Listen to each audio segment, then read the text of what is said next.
We're here today on RealAgriculture.com. We're with Ted Haney. Ted is the president of CBEF. Welcome today, Ted. It's good to be here. Ted, you are actually in China right now.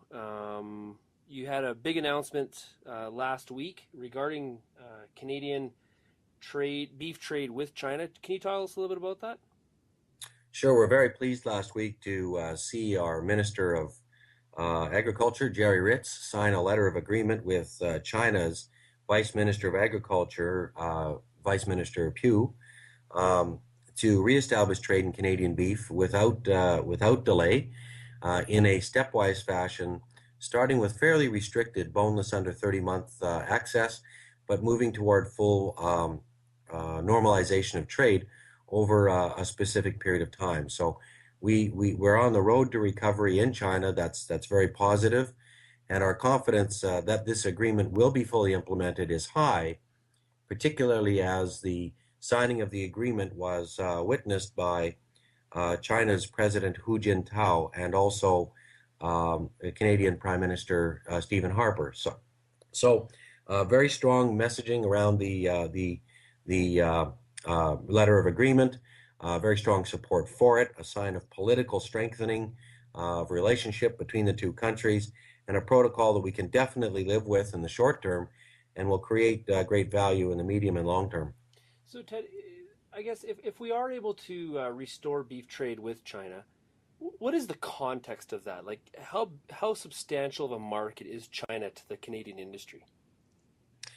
Well, right now, our industry sells about 18,000 tons or $65 million worth of beef products to the greater China region. And by that, for this context, I mean Hong Kong, Macau, and to a lesser degree, but also the northern market of Vietnam. So that's a significant base of trade. Our intelligence going into this final process of creating the agreement, and definitely supported by our meetings with major Chinese beef importers since then, is that having the ability to ship directly to mainland China will likely see our sales at least double.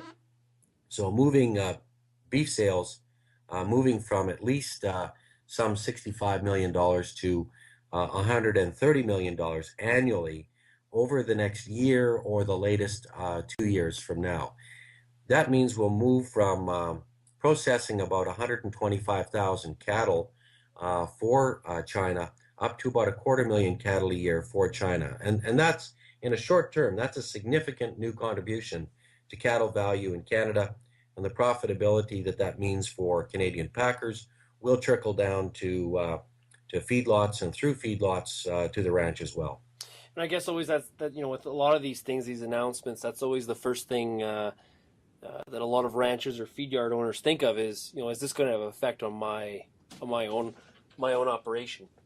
And hopefully something like this that is going to transfer downwards.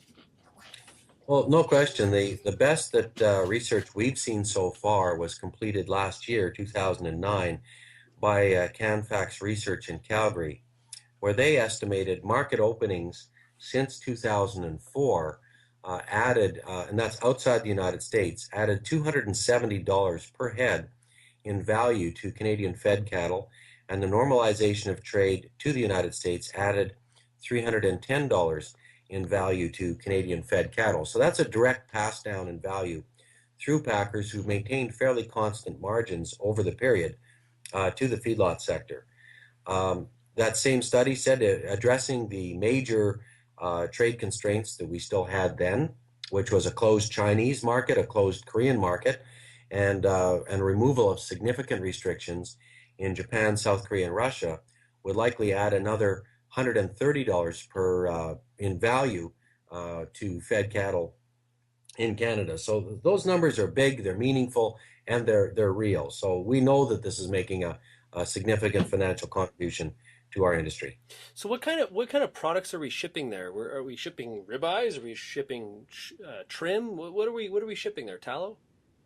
Well, interesting, and I should say the numbers I gave you is separate from the approximate $40 million in tallow shipments that are expected to come out of this deal as well. So we'll go from a $65 million level of sale of processed bovine products to China to something in the area of $175 million in sales when you combine the beef and tallow together. Our sales right now to the Hong Kong, Macau market primarily, they dominate the trade to the close region here, is about 75% meat cuts and about 25% offal products. And that's been consistent since about the year 2000, 3 years before BSE. Prior to that, before really having local representation and getting deeply involved in the markets, it was the opposite. Our sales were much, much lower, and they were 75% offal and only about 25% meat cuts.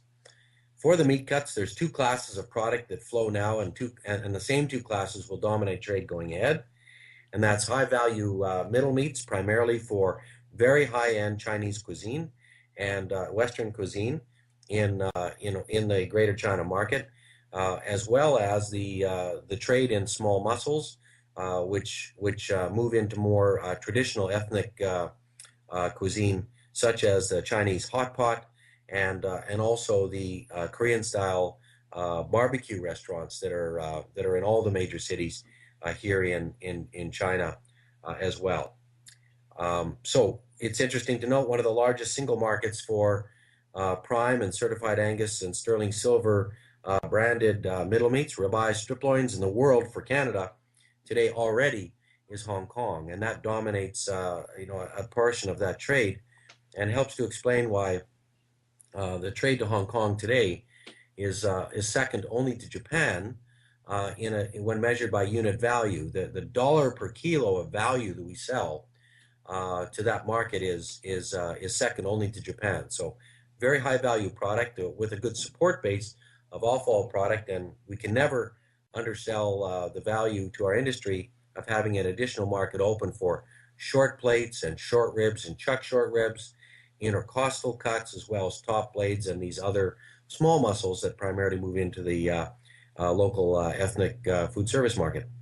And I guess, Ted, my last question is what brought this on? What changed? Did we approach this from a different angle, or is this just, I guess, finally the result of many years of hard work? What's kind of brought this change on? Well, a couple of things. One is there has been persistent engagement by industry to industry, by our industry to government in China, as well as our government to government in China, clearing away any lingering technical issues, which were by and large cleared away a very long time ago, leaving political engagement. And the reality is, with all of our remaining market closures, the political variables are much more influential than any remaining risk assessment or scientific variables.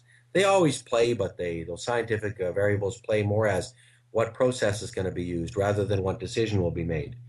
So this is very much a political decision, and clearly the decision to do this by China represents a significant warming of the relationship, political relationship between Canada and China. And all you have to do is to look back at the positive and mutually supportive statements made by Prime Minister Harper and President Hu Jintao after their pre-G8 meetings, and very clearly we're on a road to stronger diplomatic and political ties in the Canada-China relationship. It is that delivered this agreement more than anything else, and all I can say is this is a good taste. Let's have more.